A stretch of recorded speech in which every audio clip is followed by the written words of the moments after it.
যদি ইহুদিদের তাওরাত এবং মুসলমানদের কোরআন তেলাওয়াতের প্রতিযোগিতা দেওয়া হয় তাহলে কে বিজয়ী হবে? প্রিয় দর্শক, আজকের ভিডিওতে আমরা ইহুদিদের তাওরাত তেলাওয়াত এবং মুসলমানদের কোরআন তেলাওয়াতের ভিডিও আপনাদের সামনে তুলে ধরেছি। এই তেলাওয়াত দুটি শুনে আপনারা নিজেরাই বিচার করবেন কোন তেলাওয়াতটি সবচেয়ে সহজ, সুন্দর ও শ্রুতিমধুর হয়েছে। এই প্রতিযোগিতার বিচারক হচ্ছেন আপনারা। তাহলে চলুন শুরু করি। প্রথমে ইহুদিদের তেলাওয়াত।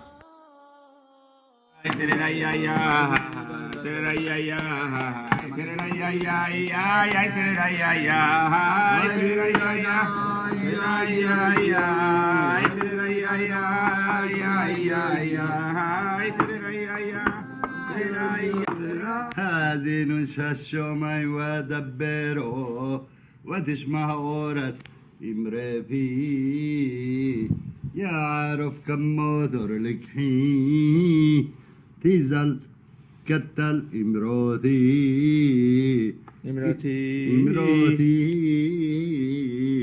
كسير علي داشا وخير بيبم علي حساب كي شمادينو يقرو هو غد الليل هنو هو الله الذي لا إله إلا هو عالم الغيب والشهادة هو الرحمن الرحيم هو الله الذي لا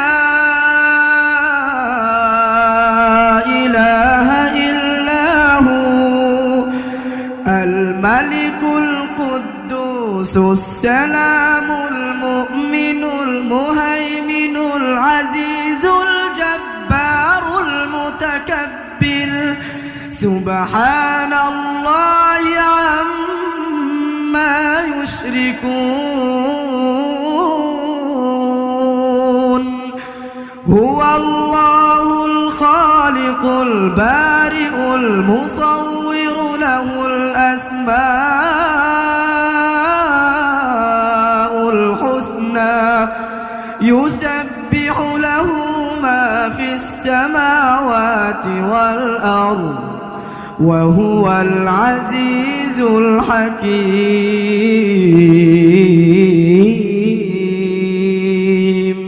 প্রিয় দর্শক, এই দুটি তেলাওয়াতের মধ্য থেকে আপনাদের কাছে কোন তেলাওয়াতটি সবচেয়ে সুন্দর ও শ্রুতিমধুর মনে হয়েছে তা অবশ্যই কমেন্টে জানিয়ে দেবেন।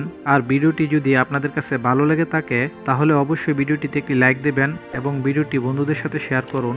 যারা এখনও আমাদের চ্যানেলটিকে সাবস্ক্রাইব করেননি, সাবস্ক্রাইব করে আমাদের সাথেই থাকুন।